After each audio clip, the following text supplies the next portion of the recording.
तोरी ପାଇଁ ତୋ ପାଇଁ ଧାରାବାହିକରେ ଆପଣମାନେ ଦେଖିବେ କାମିନୀ ଜାନକୀଙ୍କ ଆତ୍ମାର ମୋକ୍ଷ ପାଇଁ ପିଣ୍ଡଦାନ କରିବେ। ଏହି ସମୟରେ ଚିକି ସେଠି ପହଞ୍ଚିବେ ଆଉ କାମିନୀଙ୍କୁ ଅଟକେଇବେ ଆଉ ଜାନକୀଙ୍କ ଫଟୋରୁ ଫୁଲହାର ତଳେ ଫିଙ୍ଗିଦେବେ। ଚିକି କହିବେ, କ୍ଷମା କରିବେ ପଣ୍ଡିତେ, ଏଠି କୌଣସି ଲୋକର ଶ୍ରାଦ୍ଧ ହୋଇପାରିବନି। ସୁଗନ୍ଧା କହିବେ, ଚିକି ତୁଇ କ'ଣ କରୁଛୁ? ଶ୍ରାଦ୍ଧକୁ କ'ଣ ପାଇଁ ଅଟକଉଛୁ? ଚିକି କହିବେ, ଏକଦମ ଠିକ୍ କରୁଛେ, ଏ ଶ୍ରାଦ୍ଧ ହବନି। ଜେଜେମା, ଆପଣ ଏମିତି ଶ୍ରାଦ୍ଧ କରିକି ବହୁତ ବଡ଼ ଭୁଲ କରୁଛନ୍ତି। ନିଶା କହିବେ, ଦିଦି ତମେ ବଡ଼ ହେଇକି ଯଦି ଏମିତି କାମ କରିବ ତାହେଲେ ସାନମାନେ ତମଠୁ କ'ଣ ଶିଖିବେ?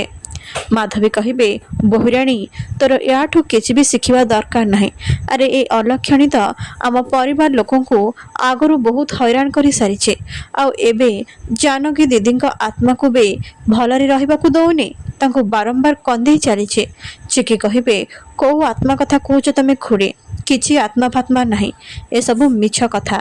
ଏହି ସମୟରେ କାମିନୀ ବନ୍ଧୁକ ନେଇ ଆସିବେ ଆଉ କହିବେ, ପ୍ରଥମେ ତୁମ ଜାନକୀର ସ୍ମୃତି ମୋଠୁ ଛଡ଼େଇ ନେଲୁ, ତୋ ମମ୍କୁ ଏ ଘରକୁ ଆଣି ଜାନକୀର ଆତ୍ମାକୁ କନ୍ଦେଇଲୁ, ଶେଷରେ ମୋ ଜାନକୀ ପାଇଁ ହେଉଥିବା ଶ୍ରାଦ୍ଧକୁ ବି ତୁ ଅଟକେଇ ଦେଲୁ। ଆଜି ମୁଁ ତତେ ଛାଡ଼ିବିନି।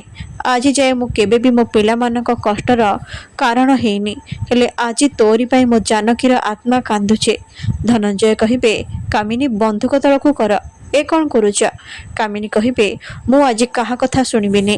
ଇଏ ଆଜି ମରିବ ଆଉ ଇଏ ମଲେ ମୋ ଜାନକୀର ଆତ୍ମାକୁ ଶାନ୍ତି ମିଳିବ। ଚିକି କହିବେ, ଜଣେ ବଞ୍ଚିଥିବା ଲୋକର ଆତ୍ମାକୁ ଆପଣ କେମିତି ମୋକ୍ଷ ଦେଇପାରିବେ ଜେଜେମା? ଜଣେ ବଞ୍ଚିଥିବା ଲୋକର ଆତ୍ମା କେମିତି କଷ୍ଟରେ କାନ୍ଦିପାରିବ? ଧନଞ୍ଜୟ କହିବେ, ଚିକି ବୋହୁମା, ଜାନକୀ ବଞ୍ଚିଛି?